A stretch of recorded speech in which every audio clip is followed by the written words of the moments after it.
Hey guys, welcome back to the preview show. As always, I'm your host, Nico Sorrell. Joining me in the studio today is Trevor Staub, and we actually have Hunter in our ear. Hunter, how you doing, man? I'm doing good, living the life down here. So excited to be back next week. Yeah, you're on vacation, right? Yeah, just kicking it in Florida. Dude, that's a dub. Trevor, how you doing today? I'm good. It's not the same having him there across from me to trash on Chris Dickerson, but remote will just have to do.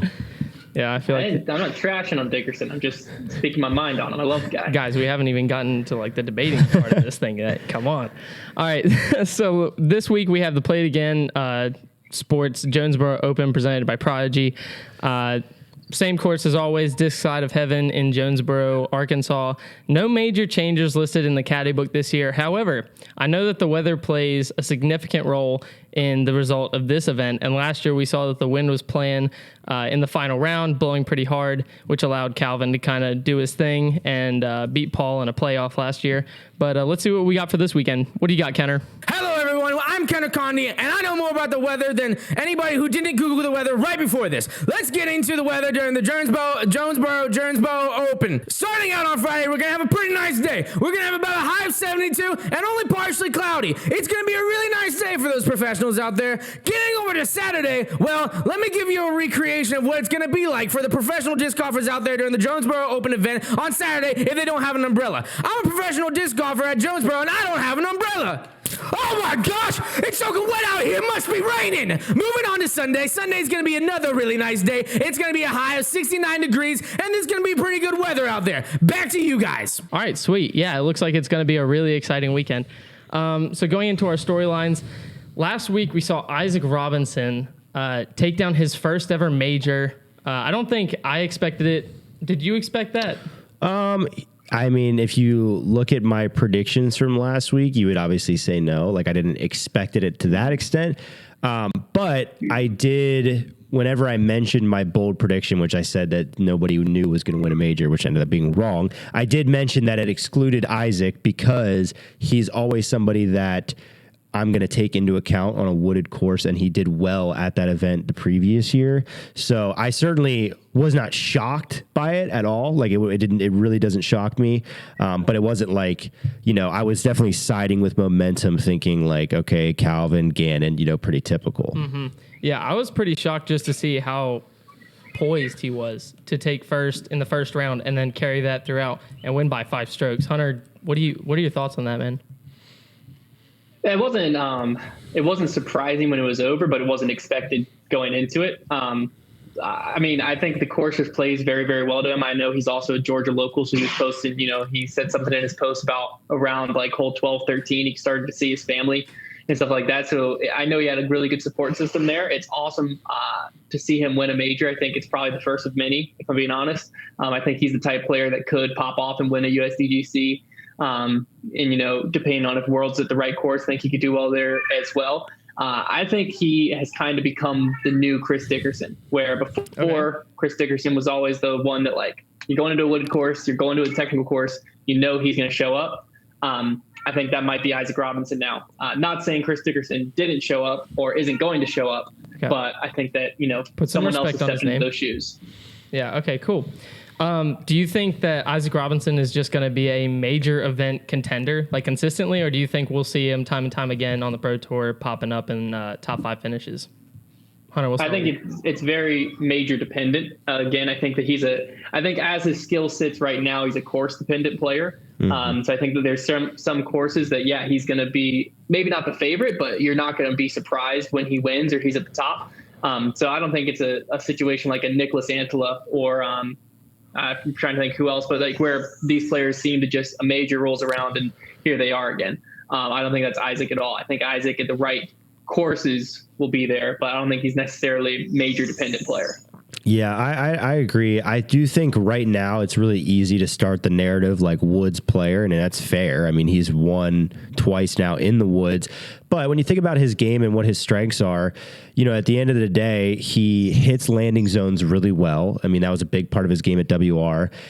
He's accurate, and he's a great putter. Now, I know one thing that he mentioned, and a big part of his success at WR was that he's able to throw a lot of fairways and mids, whereas that's not really the meta for the Pro Tour these days. You're ripping drivers a lot of the time. So I think that might have something to do with it. But, his game had just now started to heat up and peak a little bit, at this time. So I'm curious to see in these next few events as we head out of the woods to a course, like Disc Side of Heaven, where landing zones are really important. You don't necessarily have to have bomber distance. It does always help. Yeah. But I'll be curious to see how he follows up and if he makes a statement like, hey, I can compete on these other courses too. Yeah, his Anheuser turnover shots were absolutely fantastic last weekend, without a doubt. Also, I just had to mention this. I'm pretty upset with the way Calvin performed. Finishing 16th at the Champions Cup after being first, third. Wow, that's a lot of thirds. Yeah. For the other Elite Series events we've had this year, do you expect him to bounce back after his history of being pretty dominant at this course, being first in 2020, second in 2021, and then winning it last year? Yeah, Calvin had a really crazy streak going on there for a while. I think you get to a point in disc golf, it's so hard to in any kind of golf, whether it be disc golf or golf, it's so hard to stay at the top of your game for a really long time because there's such intricacies to what you're doing out there. And your putt, just the tiniest thing can be off and you can be, that's the difference between 70% and 99% C1X putting or whatnot. So I think that, he's not some player I don't think is going to slump super hard. And hey, maybe he is beginning a little bit of a slump, but taking 16th at a major is not the end of the world. No. And I expect that this is a perfect chance for him to bounce back. And it might even be good too to have that streak. Sometimes those narratives form and you start hearing people talking about you always getting top 3, and that might be in the back of your head. That's not easy to play under anyways. So yeah, I expect a bounce back for him. Hunter, do you got any take on that? Yeah, I think first off, listen to us here. The dude, it went right. First through third, and we're talking about the beginning of a slump. We're crazy. The dude finished top 20 at a major. This is a course that he just played last weekend, where if he was off a little bit, he's going to struggle out there, and I think that's what we saw. And if you can struggle your way to a top 20 at a major, you're doing just fine. This is not a course we're going into this weekend that he's going to struggle at. So I'm not going to say that guaranteeing a win, guaranteeing a top 5, nothing crazy like that. But I think that Calvin is going to be very comfortable out there. I think this is a course that he knows really well. I think he's very confident going into this weekend, and I don't think he's bothered at all by last weekend. And I also don't think it's the start of something new with Calvin, to quote Troy Bolton there. Gotcha. Do you expect him to win his first major this year or next year, or do you think it will take longer than that for Calvin to win one? He needs to win one this year or next year, I think, to get the pressure off him, because in my opinion, this is kind of like the peak of his trajectory. He's been on an upwards trend, and you can't get much better than the season he just started so far. So to slip up at the first major, I think it's adding a little pressure to the next major. I think he really needs to capitalize through this year or next year, because if not, there's going to be new pressure of a storyline. Can Calvin just not win a major?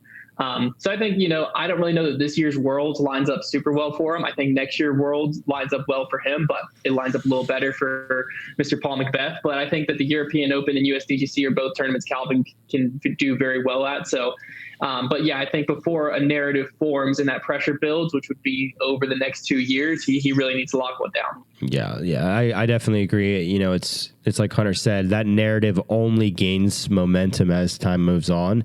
And right now, it's only going to be the easiest right now when that narrative hasn't really built up against you. So it'd be best for him to kind of get one off his shoulders and then move from there. Gotcha. Definitely. And, he definitely has every chance to win one. Yeah, certainly. He's always in the mix.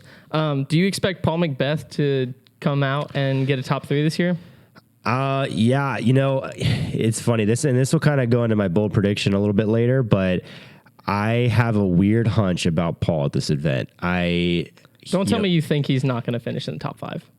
No, a good hunch about Paul McBeth. Okay, good hunch. Okay. Well, first of all, that wouldn't even be that crazy of a take. I'm not at all with the slow start he's had to this season. I mean, he kind of backed up. I wasn't really ready to jump on the ship yet, but after Champions Cup and struggling there as well, it's kind of like, But I feel like over the past couple of years, he's had a kind of slow start but to the season as well. In recent years, he'll mix a win into the very beginning of the season and then have a slow. But it's rare for him to not win. Yeah, okay. I don't know. Anytime these days, anytime you're going to start out on the tour and not win early, it can be a little demoralizing because the tour, you have to wonder every year, can I win on this tour? And I don't think for Paul that's a huge issue. He is, multi-time world champion. He's won U.S. titles. He's won it all. But it's still there. I do think this is going to be a breakout event. I'll leave it at that for now, but I'll kind of return to that point later. But I think I have a hunch. I had a weird feeling earlier that I think Paul is going to have his breakout event here. Okay. Hunter, you got any comments? I'm gonna say he better. I think that he's on a little bit of a slippery slope here because he's having a slow start, but like Nico alluded to, he kind of always has a slow start. The problem is, at what point does it become not a start anymore? At what point is it just a slow season? At this point, we're late in April, very end of April, going into this tournament. Champions Cup is one that, you can say the Texas swing. You can say what you want about that. Vegas, Paul hasn't played, back a few years, and he's done okay historically, but up and down, whatever. Champions Cup, that's Paul's tournament. Like, that's a tournament where everything lines up. Paul should be able to shred that course. It's very much a Paul McBeth course, and yet the slow start continued. This weekend, this is a course that Paul's had success in previously as well. Lost in a playoff here last year, but got his way to a playoff. A little T-pad issue on the first tee, if you remember that. But he got himself to the playoff. So this is another course where the stars are aligned. This better be something that Paul starts getting momentum towards, because pretty soon there's not going to be a storyline around Paul anymore. It's just going to be, oh, okay. Like, the storyline will be, oh, he's finally finish in the top 5. Oh, he's finally done X, Y, or or he Z. can still do it. Like, he's still got a fight in him. Gotcha. Yeah, but right now it's just like, he's having a slow start. At some point, it's just going to be turned into a slow season, and at some point, it's going to be a question of, is it an age factor? What's going on? But then he comes in for Worlds and he wins, and then he's like, I'm still here, dog. He didn't win in 2018 at the same courses we're going to this year. That's true. Very good point. Is this a must win or a can't lose? This weekend? Yeah. I don't think we're at either yet. I think this is a must top 5. Are we like 1 week out from must win, can't lose? The tough part with the MPO tour is a top 3 feels like a win. Like a top 3. Now, it depends on what Paul you're expecting. If you're expecting the Paul of old, we're getting to must win, can't lose territory. If you're expecting a Paul to push for player of the year, we might not be there yet, because to be honest with you, like, players of the year right now, we just saw Calvin come 16th. Calvin could easily rattle off a few outside the top 15 and still be the favorite for player of the year. And Absolutely. That's just how Paul started this season. So, I think we're at a different point in the Pro Tour, but if you're expecting Paul of old, then we're in a must win situation for him for sure. Yeah. Gotcha. Good stuff. We alluded to him earlier in the show. Chris Dickerson, is his season over early, or do you think that he's just having a slow start, or what is going on in that man's head? He is in some serious trouble right now. I'll tell you that much. It is really tough that, like, we had back-to-back weeks where, like, Dickerson events happened, essentially, like, dominates Music City all the time. Didn't win that. Won Champions Cup in its inaugural year last year. This course sets up well for his game. Didn't even come close to winning that. He didn't play awful, but it wasn't, anything extraordinary. And I would say Chris Dickerson, I feel bad because he probably is pretty down on himself. Like, that was a window where getting one of those wins would have been huge for his season. And I do think he's a guy who can still piece it together. I'm not going to sit here and say that he can't win at any point this year. Chris Dickerson wouldn't shock me if he didn't win all year and then won the tour championship, and at least did that. Like, he's still a guy that'll be around, but we're seeing a different Chris Dickerson. There was a time over the last few years, there's been a few times where Chris Dickerson was like a staple in your top 3. Like, you expected him to always be there, always be in contention. He was a real threat. And I don't feel the threat of Chris Dickerson anymore. Right. That's not something that's been prevalent.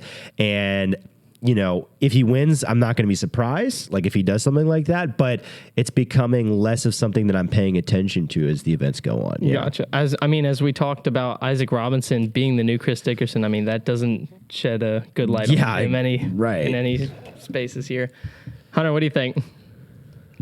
I think it depends on what Chris Dickerson you're expecting. Because I think when we were expecting the top three All about the time, expectations. Chris Dickerson, then that's the Chris Dickerson that was picking his tour. That's the Chris Dickerson that was skipping a lot of the West Coast. That's the Chris Dickerson that was picking and choosing when he's dominating where. This Chris Dickerson is touring.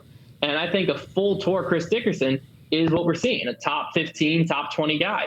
And you know what? If you look at him as that, he's having himself a fine season. You know, he's finishing in the top 20. He's sneaking in a third place. He's finishing in he came in 11th at Champions Cup, I think. Yeah. For a top 20 guy, that's one heck of a start. He's doing just fine. But if you look back, like Trevor was saying, and you try to have the Dickerson that was up there with Paul, with Heimberg, with Ricky, then yeah, what the heck's this guy doing? I think we just have a false perception of Chris Dickerson right now. He can definitely pop off and win. I think him and Isaac Robinson, I think, are very similar. The right courses can line up. We saw Music City. He still came in top 3. And for a top 20 player coming in top 3, that's great. That's awesome. And, you know, he might pop off and win one. You know, it could line up where he wins USDGC, has a major championship, you know, 2-time U.S. champion, and it is what it is. But I think if you expect Dickerson as a top 20 player, he's having himself a bang-up season. Yeah. Yeah, good luck to him this weekend, though. I hope he does something. I hope he does something. He needs I don't think this course this weekend suits his game super well. I'm expecting another. Is it that it doesn't suit his game 15. super well, or that it suits other players better? Probably that. It's, you know, a little this, a little that. They're almost the I think same it's thing at both. this point. Yeah. There's so many players on tour nowadays that are like course style specialists. Yeah. That when you come into any new type of course, the all-around guys just kind of, which I think that's similar to Dickerson. I think he kind of leans similar to Paul, where he has that more straight shot, that more technical game. I think that's a little more Dickerson style, but he's an all-around guy. And I think these all-around guys are just kind of getting left in the dust a little bit. They're getting washed out by course specialists, where of course it's like these guys are going to be up top. Yeah. Absolutely. Someone that I think we should be watching out for this weekend is Simon Lizotte. Hasn't played since before COVID in 2019 when he placed 7th. Do you guys think he's going to make a sneaky entrance into the top 3? I think Simon's one to look out for in this event. And I think most of my reasoning, you know, it's interesting he hasn't been at the event in a little bit. But I think most of my reasoning is because I see such similarities between this course and Music City, where he was already able to win. My brain is immediately kind of thinks, okay, well, he should be able to have success here. I mean, I think Simon at this point on these courses that I don't think Disc Side of Heaven, and I think there's quite a few courses now on tour that, you know, Hunter mentioned there are quite a few specialist players, but I think we've gotten to a point where there's a lot of courses that aren't super specialist. Like, they don't require it. Like this course, I don't think there's any certain part of your game that has to be on to dominate. And I think Simon at a course like that is always going to have a good chance because I think he is pretty well rounded. He's got distance, which you do need distance on some certain holes on this course. And like I said, because it resembles the Music City course quite a bit in my mind, I do think that he's going to have some success. I expect him to do pretty well. Hunter, what you thinking? First off, he played last year and came in 6th. So yes. He apparently missed. He played last year? Oh my gosh. Yeah, he came last year, came in 6th. I thought so, and I just pulled it back up to double check. So in a short way, this was kind of what started his season because he went 6th here last year and then went on to go 2nd, first after Champions Cup. This was the start of his season. No, I definitely stand by my statement. Yeah. Now I'll say this: the key difference between last year and this year with Simon as a player, the archer, can be very good at this course. Question is the arrows. I think this course requires certain shots that MVP's bag might still be a little iffy on with Simon. As far as, you know, certain control distance drivers fighting the wind, stuff like that. It'll be interesting to see. But if all the stars align, yeah, I mean, Simon could walk away with the win here. Wind is going to be a factor for sure. Last year, it was really a factor. But he really navigates weather well, I think. I think he does pretty I don't well. know. Yeah, he knows his bag. A decade into a bag, he knew it very well. But yeah, a few months into a bag, it's going to be interesting. And I don't know how much he's really been tested by the wind so far this year. I mean, I guess it's been windy pretty much everywhere. But Music City, it wasn't too bad if I remember correctly. Gotcha. But if he's winning already at Music City Open, even with maybe little to no wind with a new bag, surely that still should I mean, give he him some definitely confidence for this tournament. Yeah, I mean, he's got it figured out enough that he can win on the Pro Tour. So, like, he knows his bag well enough, I would say. But we'll see. Yeah. Also, we have Ricky, unfortunately, is not going to be with us this weekend. I think he's still healing up with his wrist injury, so we're hoping him all the best this weekend so we can catch him later. Going into the FPO, Kristen Tatar, her fantastic, embarrassing blowout at Champions Cup, winning by, 15 strokes? 15, 14 14 strokes? or 15? Yeah, like a that. ridiculous amount. A ridiculous amount. Yeah. Is it too early to talk about her in the GOAT debate? This is actually an interesting one. I think that, we for the longest time thought like Paige Pierce is pretty cemented as like the GOAT of FPO disc golf. Kristen is not super young and she's kind of had a late start, at least on the US tour. But the question is, how long can she keep up this dominance? Will anybody rise to challenge her? Because like if you took the field as is and copy and pasted it over the next 3-4 years and she just keeps destroying everybody, then yeah, you got to start asking questions.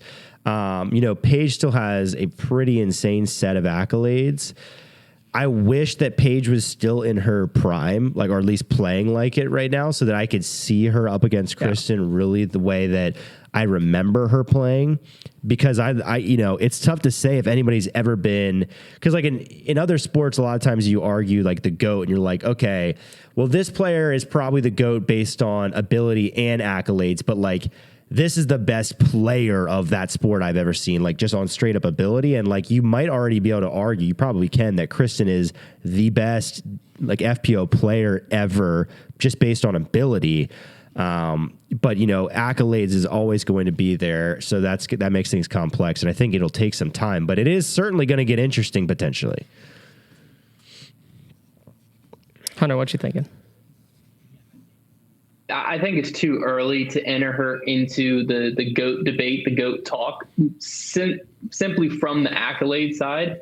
I've watched a lot of disc golf over the last 8 years, and I can confidently say Kristen Tatar is the best FPO player I have ever seen. And I saw Paige Pierce, I would say, in her prime, at least the tail end of her prime. And it's also funny that we're talking about her prime when she's only 2 years older than Kristen. So her and Kristen might as well be effectively the same age right now. Well, they're in their age prime, but there's a difference. I know. I'm just saying, age-wise, like Chris, it's not like Paige is now 37, and then you got. It's not like Paige is like 37, and you have Kristen as a young 28-year-old beating up on her. They should be still competing on the same playing field. Yeah. I'm not saying this is the reason, but we have seen a mentality shift as Kristen emerges, of Paige Pierce going from a dominance focused on winning to I'm trying to have fun. This sport's about the experience. I'm not saying there's a correlation there, but it is a weird coincidence. And I think that Kristen Tatar right now, it's her field, FPO. She can do what she wants with it. Most weekends she's playing with her food. And I think that she could kind of go out there and walk to several more victories this year. And if she can do it for a few more years, then there's no real argument as far as the GOAT debate goes. But the problem is you have players like Paige, Elaine King, Des Redding, who have a laundry list of accolades. And I didn't see Katrina Allen in there. I didn't hear her in there. So, are you not including Katrina Allen? No, I didn't put her in there. I did not. I will not put her in there. She has been performing better than Paige Pierce this season.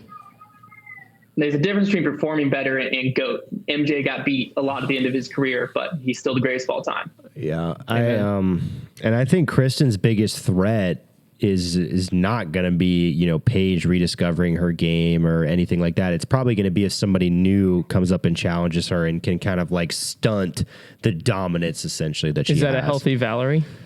Could be. There's still a lot to be proven there. It would help for sure. But yeah, I think there's a few players like Holland Hanley, I think is like probably number one on my list of like, wow, they could get really, really good over the next few years. We'll have to see.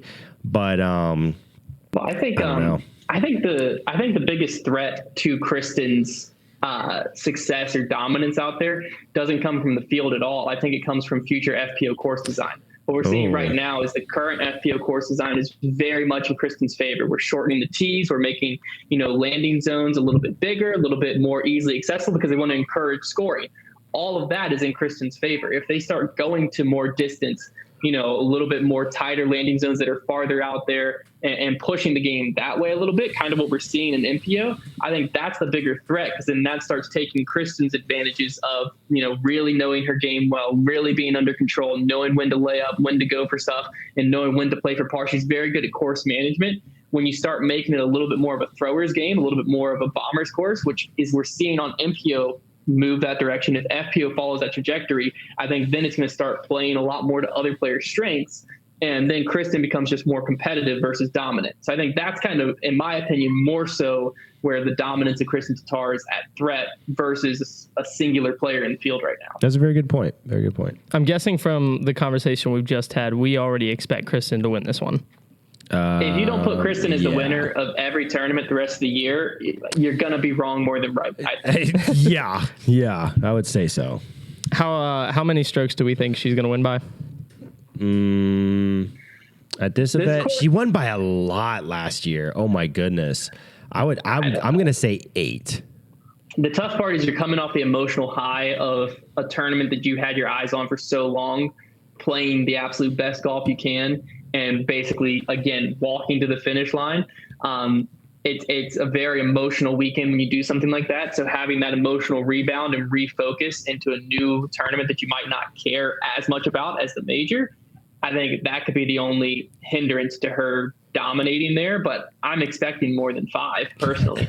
I knew you guys say that. That's like when people on Twitter are like, yeah, man, like if LeBron gets hot, like things could get interesting, Warriors in 4. Like they just like end the statement with like, oh, but she's still going to win by 5. Well, yeah, I mean, the alternative, if she comes out and plays like she did at W.R. Jackson on this course, she's winning by 30. Yeah, it could get ugly. Yeah. Unfortunately, again, this week we have Valerie Mandujano out. I think she's expected to come back within the next 2 weeks. I don't think so. Everything I've said, like there's nothing, I saw her post and somebody commented like, when are we going to see you throwing these Tour Series discs? And she was like, not quite sure. She said something like, I'll make sure to make an update post when I know. I don't know. Because I was trying to dig up anything I could find on the internet, and there was absolutely nothing about her injury. I got to get an interview. She had to have broke her toe or something. I got to interview her at this point. This is an ankle sprain at this point. Yeah, because there's something going on there. Like that injury must have been bad. What are some of the reasons that you wouldn't be very transparent about this injury? Like, wouldn't you want people to know why you're out? Or is that like blood in the water for the Sharks? There's, she might, if she doesn't reveal it, I don't really know why. I guess you might say, well, I don't want there to be like an excuse out there in the air. Like when I come back, I don't want people to say, oh, well, she had this bad injury. Like, I don't know. Like there could be that. I mean, that'd be a pretty baller, like competitive way to go about it. But I don't know. I honestly have no idea. Some of it could just be, not wanting to hear all the opinions, because like everyone online's a doctor. That's a good point. So you put it out there that you have a class 2 ankle sprain, and then everyone's like, oh, I had that in middle school and it only took me 2 weeks to come back. Yeah. What are you doing out there, wimp? So it might just be a thing where she just wants to recover on her own, not worry about what all the online stuff's going to say, because when you're talking about it like this, we have no idea what's going on, right? And we want her to come back, and that's she doesn't have to like listen to opinions of like Rick with Lyme disease. He's seeing all types of opinions on what he should or shouldn't have done and how he screwed himself over. And other people are like, no, he's doing the right thing. And you go back and forth. And it's like, once your treatment plan, once your recovery plan, once all the specifics are out there, then everyone and their mom's going to throw their opinion out there in the hat when you're just trying to do what's best for you. Yeah. Right. And so I think that could be something that Val's doing, is like, not letting us know the full scope of everything, not letting us know the full scope of how she's treating and recovering it, so she ain't got to deal with the full scope of all the internet comments that would be coming in if she did. Yeah, maybe you get her on the Trevor Staub show and get eventually, see what the deal is. I don't know. All right, guys, going into our bold predictions presented by Third Wave Coffee.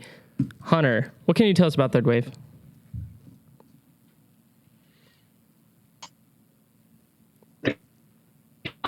We've been lucky to partner with them all show. They're committed to ethical and sustainable sourcing for all their coffee, and they have over 20 single origin coffee from all over the world stock right now. Plus, they just released their new Bogey Bros blend that was actually tasted and approved by myself, Trevor, and Connor. 3 different people on the spectrum of coffee love.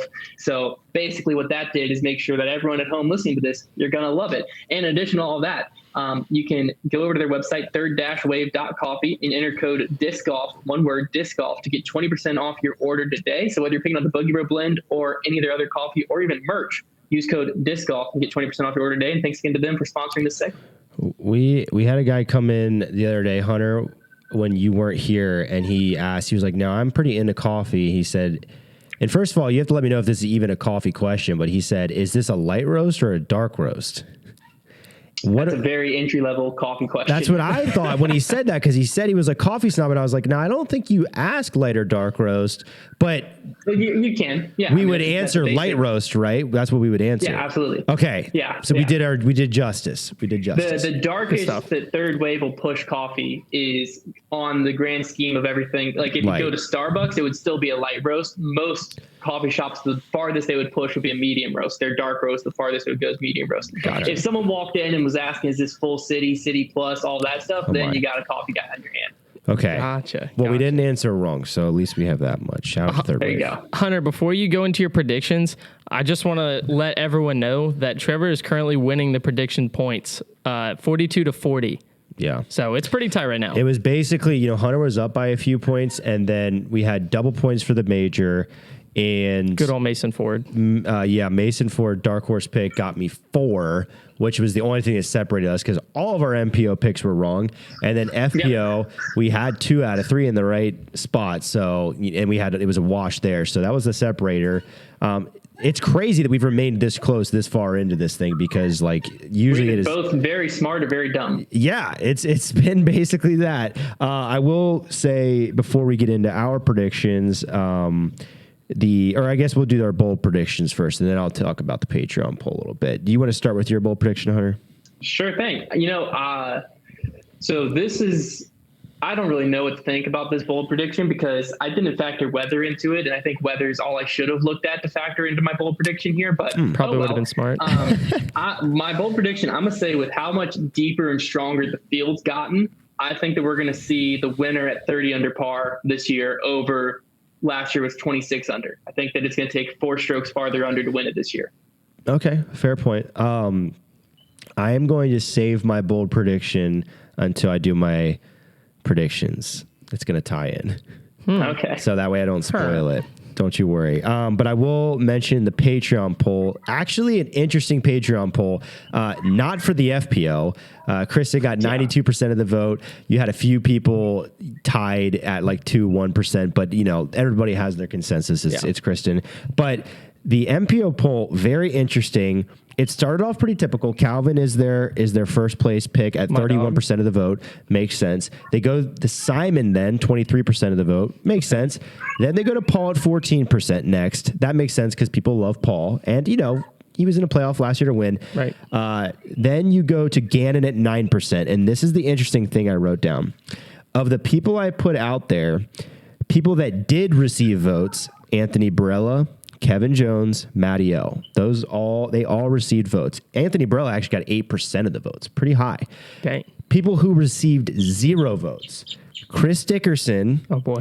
And Isaac Robinson, straight off of his major win. No votes. So it's I don't disagree with that, but I was just shocked to see. Smart people. I was more so, I agree, but I disagree that Kevin Jones and Matty O and AB were receiving votes over them. Maybe not AB. No, Matty O finished very well. Kevin Jones came in the top 3 and plays very well. This is the pick to win, though. He was tied going into the top 3 last year.